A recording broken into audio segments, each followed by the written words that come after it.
Hello అండి.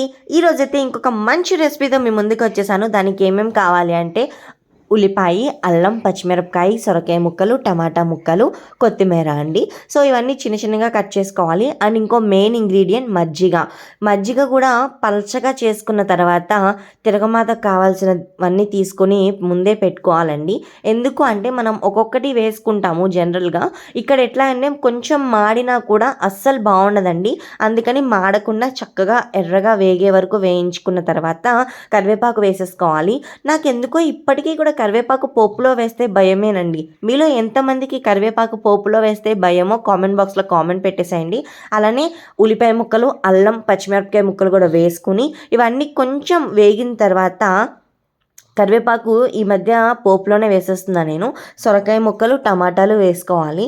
వేసుకున్న తర్వాత మొత్తం కలిపి పెట్టుకుంటాం కదండి. సో ఆ పోపు అంతా కూడా ఈ ముక్కలకి పట్టి ఆయిల్ అంతా కూడా ముక్కలకి పట్టుకునేటట్లు వేసి ఉప్పు, కొంచెం పసుపు వేసుకుని కలిపెట్టుకోవాలండి.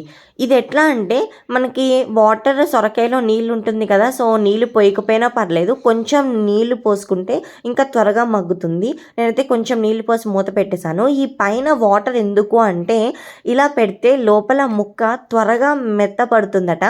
సో పైన వాటర్ అంతా అయిపోయిన తర్వాత మనం మూత తీసి చూస్తే ముక్క ఉడికిపోయి ఉంటుంది. ఒకవేళ ఇంకా ముక్క ఉడకపోతే మనం మళ్ళీ మూత పెట్టుకోవచ్చు. ఇంకా మొత్తం అంతా ఉడికిపోయినాయండి. టమాటా, సొరకాయ కూడా మెత్తగా ఉడికింది. స్టవ్ ఆఫ్ చేసేసుకుని చల్లారి పెట్టుకోవాలండి.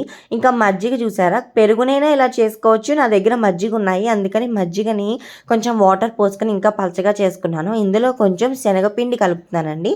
ఉండలు లేకుండా మంచిగా చేతితో కలుపుకోవాలండి. నేనైతే చేతినే యూజ్ చేస్తాను. కొంతమంది ఏంటంటే కవ్వంతో గిలక్ కొట్టినా కూడా కలిసిపోతుందని అంటారు. అలా అయితే కలుస్తుందేమో, మరి నాకేమో ఉండలు ఉండిపోతాయేమో అని చెప్పి డౌట్ అండి. అందుకని చేతితోనే కలిపి పెట్టుకుని పక్కన పెట్టేసుకున్నాను. ముక్క అయితే ఉడికిపోయింది ఇదిగోండి. సో ఇప్పుడు ఏం చేయాలంటే మళ్ళీ స్టవ్ అంటించుకుని ఇదే గిన్నెలో మజ్జిగ పోసేసుకోవచ్చు అండి. ఏమి విరిగిపోవు. చాలామంది ముక్కలు వేడిగా ఉంటే విరిగిపోతాయి మజ్జిగ అని అంటారండి. ఏం విరగవండి. చల్లారిపోయిన తర్వాత మనం చేసుకుంటాం కదా, ఆ తర్వాత మజ్జిగ పోసిన తర్వాత కొంచెం కారం ఇప్పుడు పైన వేసుకున్నాను నేను. మీరైతే కొంతమంది ముక్కల్లో వేసేసుకుంటారు జనరల్గా, అలా అయినా వేసుకోవచ్చు అండి. నేను ఏంటంటే పైన కొంచెం కారం ఎక్కువ తింటాం కాబట్టి ఇట్లా వేసుకున్నాను. ఒక 10 నిమిషాలు దాన్ని అలా వదిలేస్తే ఉడికొస్తుందండి. సో ఉడికొచ్చిన తర్వాత స్టవ్ ఆఫ్ చేసేసి వేడి వేడి అన్నంలో తింటే చాలా బాగుంటుందండి.